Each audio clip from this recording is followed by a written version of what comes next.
Hello, everyone, and welcome to another episode of Deep Shift, a show about the shift in consciousness that is taking place on this planet.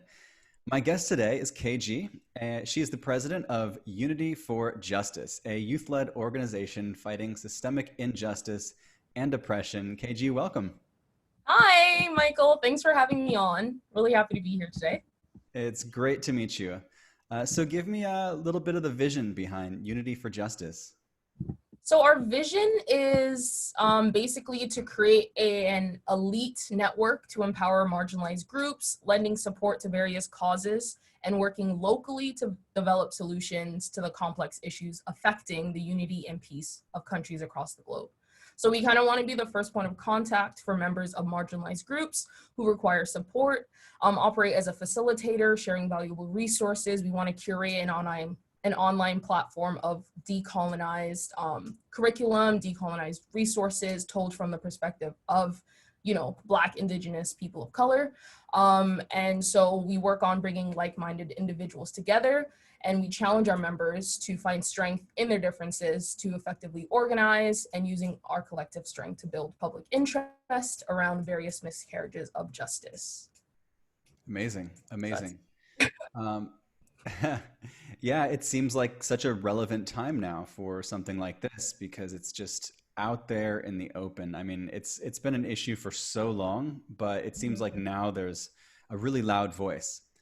For That, sure, it is. yeah, Yeah, and it was kind of born out of what happened with George Floyd. It was kind of a response to that.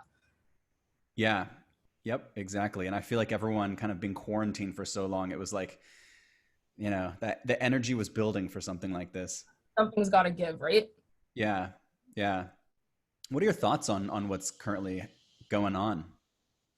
I think twofold, like with the pandemic, it's like everything is heightened because we realize that not only is there a racial pandemic, there's also a medical one, and that affects disproportionately Black, Indigenous people of color. But then it's also like now is the time we've had 6 months to sit, to think, to learn, and I think that it's really incredible to see the entire world kind of wake up together and like become this like monolith to push for change on all sorts of different levels. Yeah. Yeah, it really is. It's really cool seeing people come together. So I Mhm. may ask some dumb questions, but when you say indigenous, Black indigenous, what does that mean? So Black is anyone Afro-Caribbean who self-identifies as that.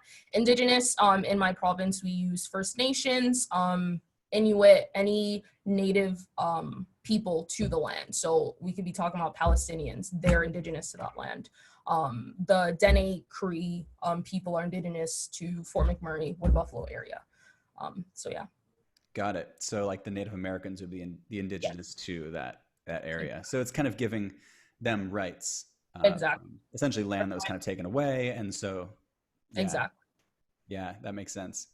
Um, what there's I feel like there's been a lot right now. There's a lot of media attention on almost the negative aspects of a lot of these protests. Like you'll see, there'll be a peaceful protest like 99% of the time, and then like the 1% is this like there's this violence, and a Mhm. lot of people are hopping on that.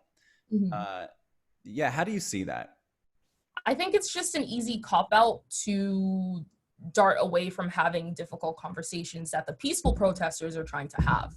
Obviously, violence is not positive, but it's a response to what has been happening to Black people in America for some time. So then to only focus on the 1% and then ignore the 99 that are just standing, dancing, screaming out, doing things in a lesser violent way is it just takes away from the overall message. And I think for me, it's a cop out.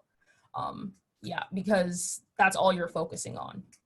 Yeah, yeah, I completely agree. And like I was watching the debate between Trump and Biden. So they, Debate, yeah, whatever it was. Yeah, the cage match. The would have been better as a cage match. That would have been more entertaining.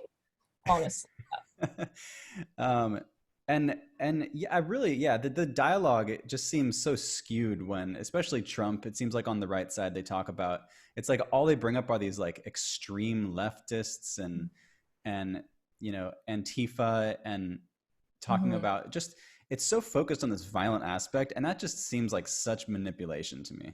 Right. It is a manipulation because the moment that the left says, "Oh, you guys are being violent, you guys are attacking, you guys have white supremacist protests and things like that," they say, "No, that's not all of us." Da da da da. But the same isn't awarded to us, and then we don't get the nuance in the conversation. And obviously, they don't want us to have nuance in the conversation. Yeah. Yeah. So let's say UFJ, your organization, is successful. What is success? What does like an optimal outcome look like?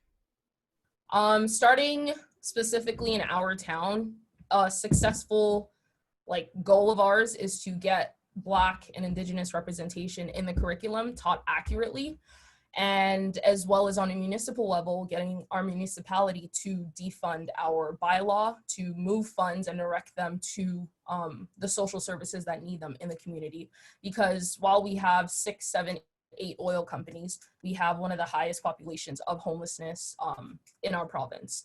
And so for us, it's all about making tangible change. We don't want, a fluff piece written. We want to see the people who have the authority to make these changes make these changes. And so by us giving the people the tools, giving them the information that these people in power aren't doing what they're supposed to do, it's kind of just like an awakening that's happening to people so that they can turn away from the distractions from the 1% of the violence on TV and actually focus on what needs to get done.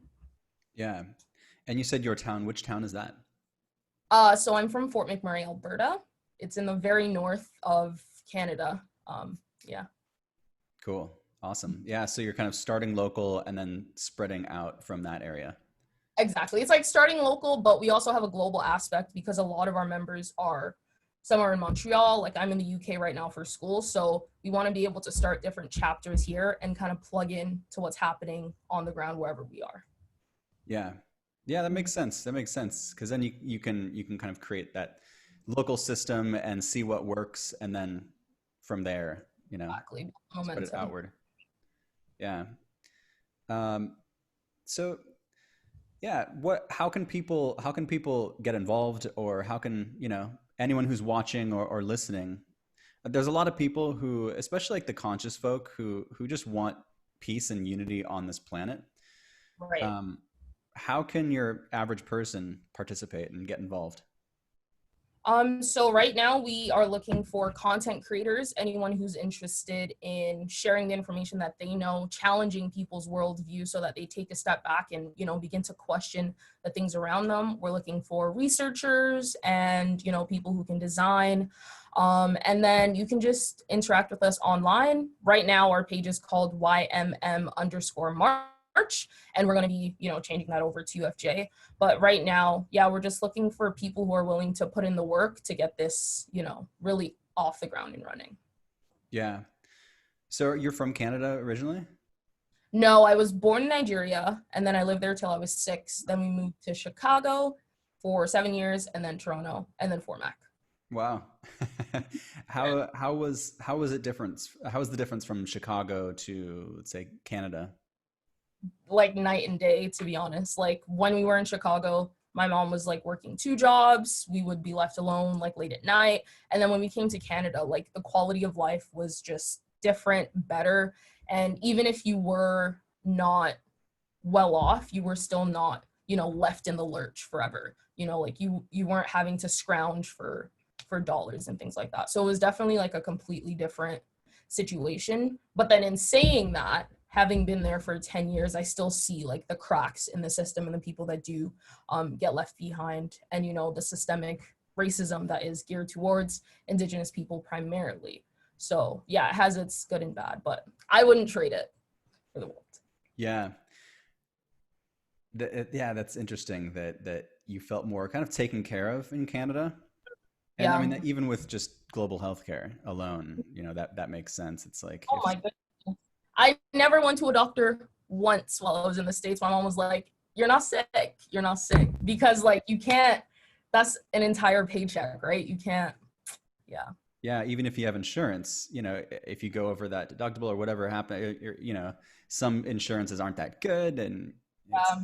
high deduct. Yeah. So yeah, I just, yeah, I think the United States healthcare system is horrible and Mhm. could use quite a bit of reform. Unfortunately, about half the population's been brainwashed to think that we should all be kind of paying separately.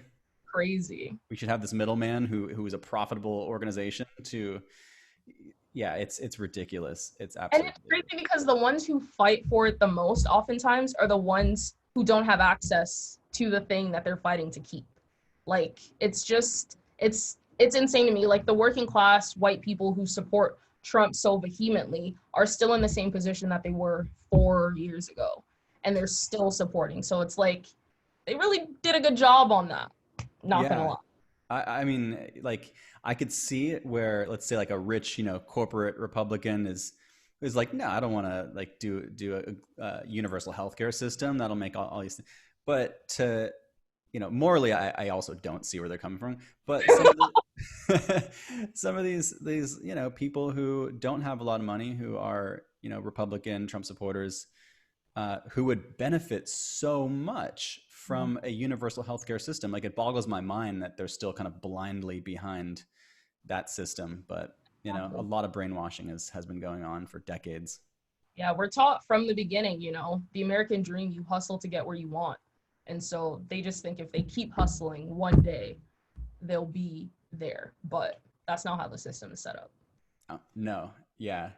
I mean, I kind of see it as the words that the politicians use as like voodoo on for these Mm, people. It's such manipulate because it's like they're literally changing people's minds for their worst interest in mind. literally. And And like, people are just, as soon as you use the words that they connect to, it's like, oh, okay, this is it. yeah, yeah. It's crazy. It's crazy. Um, so you got to Canada, Yeah. and how, like, why do you think systemic racism exists? Like, what's the deal? Like, we're 2020 now. Um, Hmm. I think the majority of people want unity, equality for all. As your T-shirt says. Yes. Um, where does this come from, and why is it still around?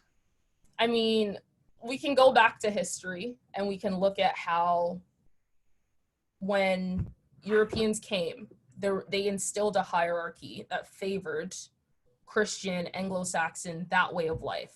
And so we've been taught that we are subservient to that.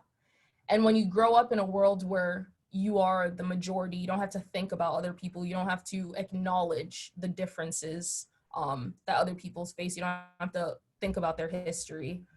You don't, you grow up hearing stereotypes about Black people, and then you pass that on to your kids, and then your kids become the politicians, your kids become the businessmen. And who do they not hire? Black people. Who do they see as less than and is sucking away the welfare? Black, Indigenous, poor people all around. And so you want the system to work in a way that will never allow them to be prosperous.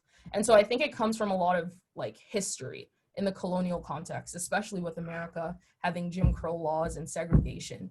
The legality of racism has been around in the States since primarily its inception. And colonization did the same thing. It made it legal to discriminate against people of a certain caste in India. It made it legal for, tribal leaders to do whatever they wanted to their servants and things like that. So we've seen the law used, and it's created a system that is, negative towards Black, Indigenous people of color. Yeah, yeah. It's. I grew up in LA, and it's like there were areas, Compton and whatnot, where it's predominantly African American, Black. Is there a certain word that's better to use? No, just as long as you're not saying the N1, you're good to go. You got that, yeah. But Black is fine in any context. Yeah. Yes. Sometimes African American sounds kind of not, because it's like you live in Canada, so it's like, d Yeah. does African Canadian even, is that even a thing? That's I think they've now moved to Afro Canadian or something, but I just Black is fine. yeah. Yeah. Yes. So yeah, it's almost like, predominantly Black neighborhoods. there's a lot of violence, and people kind of see that and just like associate like Black with violence. But like you're saying, it's like the system itself has it kind of makes it so it's very difficult to get out of that situation. It's And perpetrating the stereotype. yeah, exactly. Yeah, exactly. And I feel like a lot of people's minds are a bit kind of confused with Mhm. the reality of humanity and the stereotype. Mhm. Uh, yeah. And so by helping kind of get rid of systemic racism, it breaks down that system that is keeping Black communities down and helps lift Exactly. them up. Yeah. And like what you said about humanity, that's what we need to get back to. Like we've had labels handed out to us as, white, Black, whatever. And that makes it so easy to disconnect and just say, oh, they're just killing each other in the ghetto, they're uneducated, this and that. But when you look at the humanity, you see that there are kids going to school while they're hearing gunshots and they're still getting that education, but the government won't fund their inner city schools. Or you look at, gang members who, volunteer at, youth shelters and things like that. Once you put that label there, it stops people from looking beyond and seeing, the kind of holes and the weird imbalance of power that happens, because the people on the ground are saying we need help and the government is saying they don't want our help, and then people are believing that. Hmm. Have you personally experienced prejudice, racism, et cetera, in your life? What has your experience been like growing up? um I like growing up in Nigeria, obviously it's Black, and then when we came to Chicago, it was kind of, I was Black, but I wasn't really Black because I was African. So we had like the name calling, the accent. Like, oh, the reason I changed my name to actually KG is because no one knew how to pronounce my name, and it's Moron KG, and it's MORONKEJI. They'd say Keji, Kijai, whatever. And so I shortened it for that reason. But I didn't really experience anything like that growing up in Chicago. But then when I moved to Canada, the town we're in now is predominantly white. And I've had a few experiences of like prejudices. Like I was walking out of Tim Hortons, which is a coffee shop, and there was a lady walking in. I was done my coffee, threw it away, and she like clutched her purse as I was leaving. And I was like, A, your purse isn't cute. Two, like, are you serious? Like, that was very off-putting to me. And then working in the UK, I worked in a department store, and the older white people would come in, and for me, the money would just get tossed onto the counter. No conversation, no nothing, no thank you, whatever. My white counterparts, oh, they'd laugh, they'd have conversations, they'd hand them the money with respect. So those are just little prejudices. Wow, Yeah. The that's biggest one for me has been at work. I learned the hard way that people really do have biases and they let them, get the better of them. Because for me, I would read at work, and for the people around me who, I'm in university, they graduated high school, they have really good jobs working where they work. But to see someone like me reading during lunch, to them, it translated as, oh, she's uppity. She doesn't really want to get to know us, that kind of stuff. And that kind of brewed like just negative energy, hatred. And so I was let go from that position. And I had intel that that was the reason I was let go, because they were intimidated. wow, Yeah. wow. It's so crazy. It's like it's yeah. As a white person growing up, it's like my whole thing was like, well, I don't see color. I just Mm-hmm. see humanity. But Mm-hmm. then I kind of heard that that was not a good thing. We It's gotta good. see color. We gotta see it. You have to see it because then you can help change it. Exactly. If it's just invisible, then it's almost like Then no avoiding the, yeah, then it's no problem. It's just no issue. So problem. that, yeah, that could probably be worded differently. I see your color, but it's not.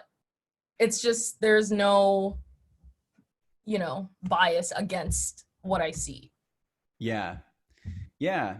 So how do you see it? Like, what could like white people do? Like, let's say in the United States, maybe even in Canada, just your average white Joe.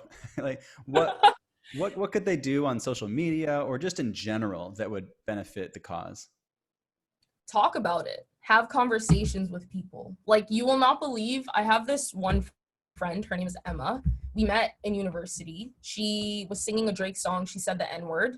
And I was like, oh, sis, you cannot do that. And I explained it to her. And then I explained it to her again. And it was like through those conversations in the past 5 years, she's had such incredible growth. Like, she's who I point to as an ally.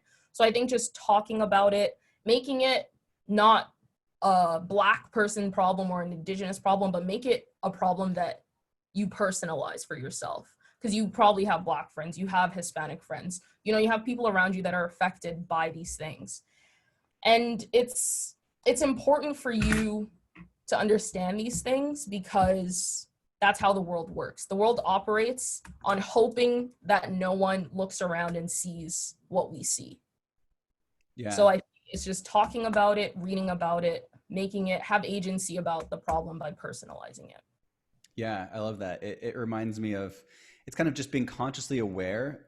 For example, like when Nike shoes were made by little kids and, you know, in a different country, like to be blind to that, to not know that exists, but just like love your Nikes. It's like, there's some karma there that you may not want. You're tapping into, unfortunately, yeah. And I'm not saying anything about Nike. I don't actually know if it was Nike or who, but you know, that happens with the child sweat camps. And, you know, it's like to really know about what's going on the planet with our Black brothers and sisters. Like, how do they feel? What is their reality like? And really tuning into that and just learning about it, you know. And that's one of the reasons why I wanted to interview you, is because I feel like I have a lot of learning to do. And it's fun to learn, and I want peace in this planet, you know. I want equality and justice, and I want this world to be a better place. Yeah. There's like so many, like one book I could recommend is Why I'm No Longer Talking to White People About Race. There's White Fragility. Anything and everything Angela Davis has ever written is incredible. Yeah, it's a lot, but it's finding what works for you, engaging with, you know, profiles on Instagram that you actually like, that post content that you're, you know, keep coming back to, that you can actually, you know, take a second, sit down, think about it. But yeah, it is, I'm glad that you're, you know, taking a step and just recognizing that, you know, we all have things that we could know more about. And it's important that we take that first step. Yeah. You mentioned the word ally. What does ally mean for people who don't know that word? Because I've heard it recently. So an ally is basically someone who's down with the cause, not only by posting about it or, you know, doing a black square on Instagram and then never talking about it again, but someone who, you know, engages with the people who are fighting, who supports them, who is not, you know, wanting to be at the front of it, but is willing to be at the back end in any way they can. That means being an ally with your wallet. That means being an ally with your platform. That means being an ally in your family when you're having Thanksgiving dinner and someone says something. So it's, yeah, allyship is action, essentially. It's not just words, it's action. Yeah. Okay. Yeah. And now just seems like a time in human history where you have to speak up. And if you know, there's something that's going on around you that you don't agree with and you don't speak up, you know, it's almost like you're a part of the problem at that point. And you don't have to know everything to be a good ally. You have to be able to listen, to learn, to be willing to, you know, have those uncomfortable conversations. And I think a lot of people, what scares them from having these conversations or even saying anything about it is that they're scared to get things wrong. Like, even something as simple as African American or Black, that could deter someone from having that conversation, right? Yeah. But the way you ask the question, the way you present it to someone, it lets them know that, oh, they're here to learn. They're here to, you know, value my perspective. And they're willing to, you know, grow from what we're doing together. Yeah. Yeah, because I know there's certainly a lot of white people who, they just don't want to get something wrong, you know, and say the wrong thing. So they may just be silent because of that. Yeah. And that's the problem with the, I guess, extreme left and the white liberal in general. It's like, they'll cut your finger off if you get something wrong right away.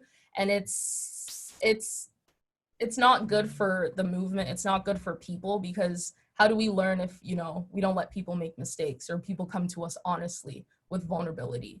I don't think that we can just do the work academically and be very cold if we're trying to, you know, work towards a humanity that works together. Yeah. Yeah, that's such a good point. That's such a good point. And it's so good to see the balance between the right and the left, and see where the right is, wrong, and the left is wrong, and the right is right, and the left is right. Because there are, on the right side, you do see this backlash of people who are just saying, like, there's way too much going on with, like, the whole cancel culture. And, like, if anyone says a single thing, it's like, boom, they're done. Yeah, And that itself creates fear. truly, truly. Cancel culture is insidious and it's unhelpful to anyone. Yeah, it should be conversation culture. Yeah, let's talk about it. And then if you don't want to change, okay, maybe we'll say bye-bye. But we have to give people a chance to kind of own up to what they did and, you know, decide whether or not we think it's authentic. But we have to give them that chance, I think. Yeah, yeah, I completely agree. And if, like, someone said something like 15 years ago, or like 10 years ago on their Twitter, it's like, Just like, I don't have time to be searching for that. That's all I'm saying. Like, I'm moving forward and I'm like, base level, we all know that where we were 10 years ago is not where we are now. And we can't hold people to this standard, the standard of today for yesterday, you know? It's, yeah, it doesn't lead anywhere positive. yeah. And I feel like it'd be so much more productive if we opened it up to a conversation right off Mm, the bat, yeah. than just immediately grabbing the pitchforks. Because if it became a conversation, even if you, like, had your pitchfork in your hand, but you weren't necessarily pointing it, you could just say, okay, like, just explain this tweet that you did 7 years ago. And that could then open up to a conversation. They could then get invited to a talk show where they could continue that conversation. It And just goes bigger, gets the audience. Yeah, and it would be so much more helpful if we were able to do that, because then we would understand other people's upbringings. Because, like, if you grow up white and you're not ever exposed to black things, and then you grow up with these stereotypes, you're bound to say something negative. You're bound, like, to use the N-word. You're bound to say these things. And so when we shut people down, we don't even give them a chance to explain or say, hey, this is how I grew up, but I know better now. It doesn't lead anywhere. yeah, yeah, it reminds me of Kevin Hart, who I believe was the Oscars he was going to host. And yeah, they found something in his Twitter, like, years and years and years ago, that was, like, kind of slightly homophobic. I don't remember exactly what it was. I think yes, it was something, maybe something about his son that Yes, he didn't want his son to be gay. didn't want his son to be gay. Yeah.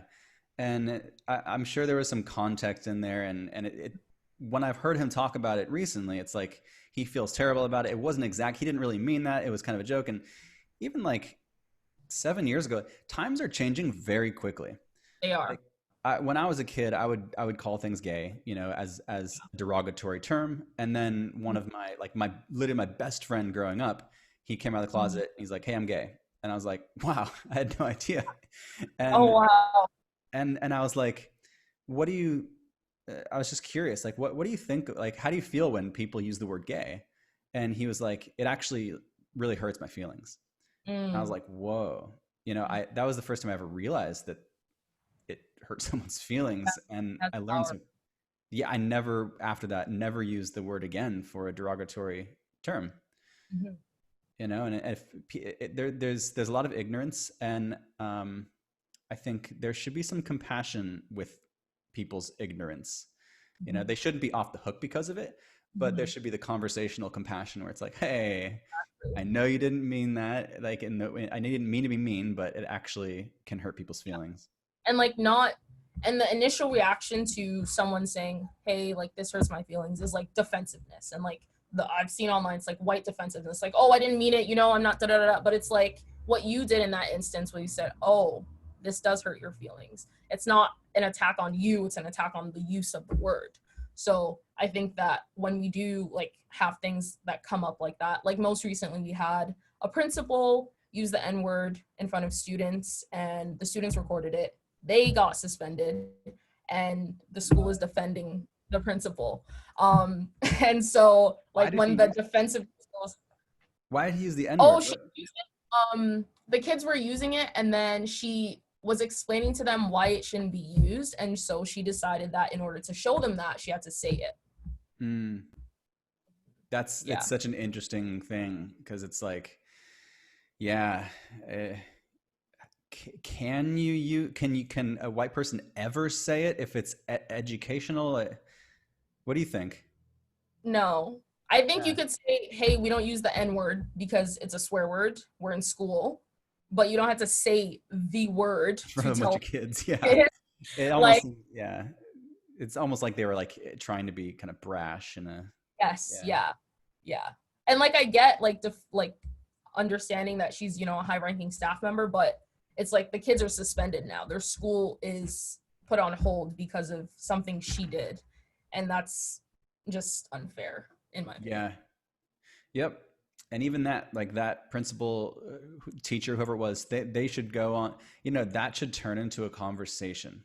It could have been. It really could have been a learning experience and say, hey, let's find out how this word came to be used. And then let's talk about how it was reclaimed by Black people. And then let's understand why white and non Black people aren't allowed to say it.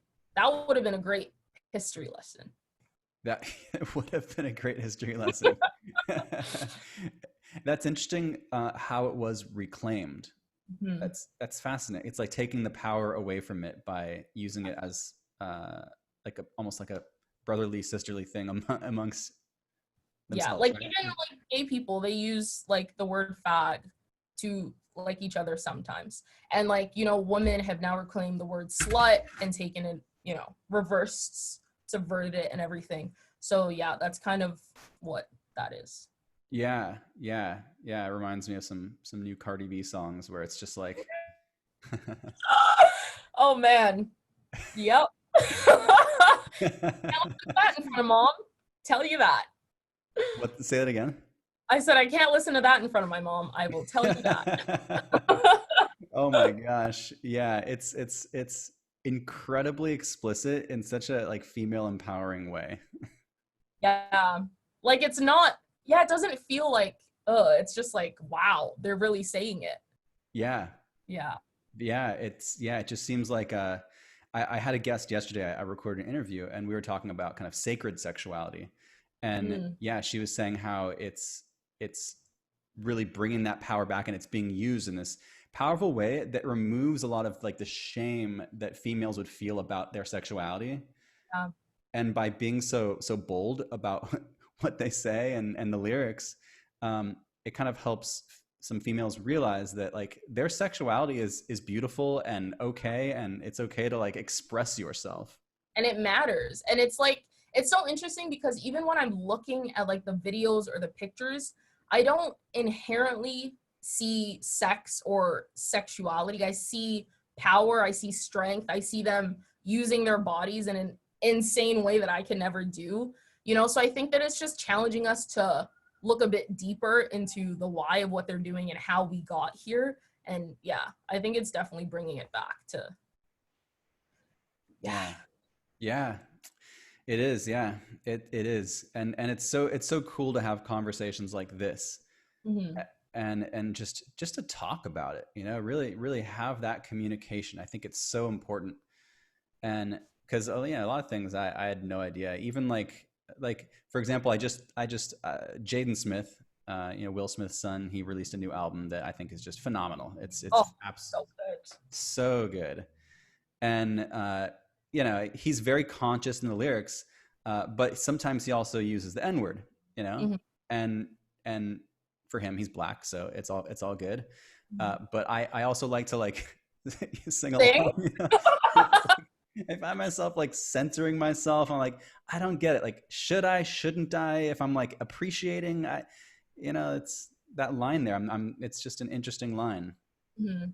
It But is hard. And like even for me, until 2-3 years ago, I did not use the N word. Like I would censor myself. I really did not like it to be used at all. But yeah, I just think that it is what you make of it. Like for me, I've changed my relationship to the word, And so like I do like say it now and then, but it's one of those things that it varies person to person for sure.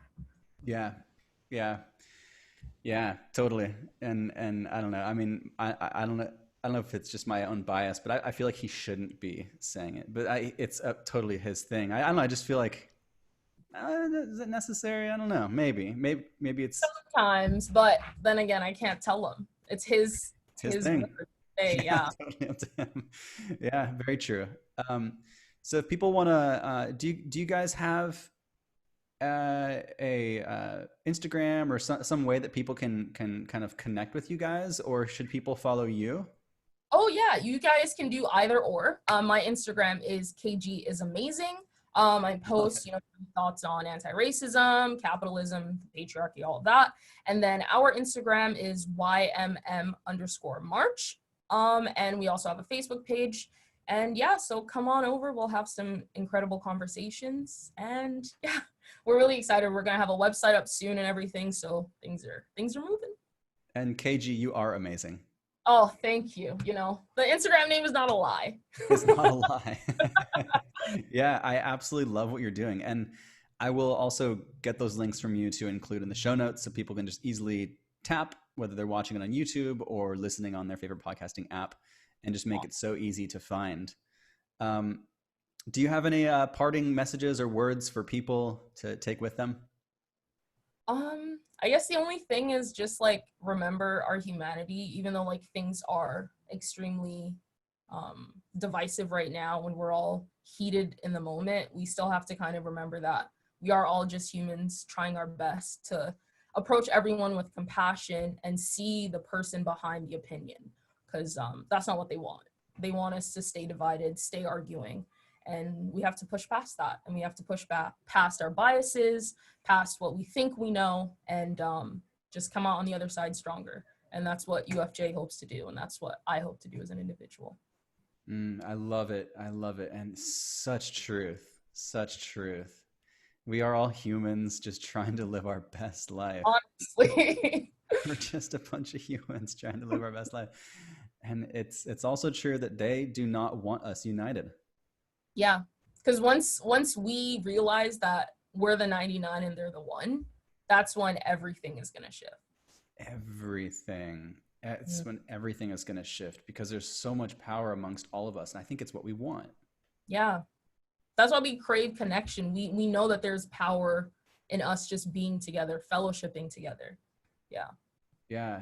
And that battle between the right and the left, at least in the US, I'm sure it's similar in Canada.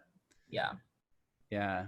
And that's what I'm here for, help spread unity and peace and love and to open these conversations up. Love that. This has been so incredible. Yeah, for sure. It's Yes. it's it's an important work that you're doing. So I'm thankful for you. Thank you. Thank you so much. Yeah, it's great. And yeah, I appreciate you as well. You're a kind spirit and I can Oh, see your heart. And keep up good work. we'll try. Let's get it. Yes, I love it. All right. Much love and take care. So Have a thank you good so much for your day. time. Oh, do you oh, Go ahead. never mind. No. You're good. All right. Yeah. Well, thank you guys so much for listening. Feel free to comment on this and just share your thoughts on this episode. And thank you guys for tuning in. And we'll have some more awesome conversations later. Much love. Bye.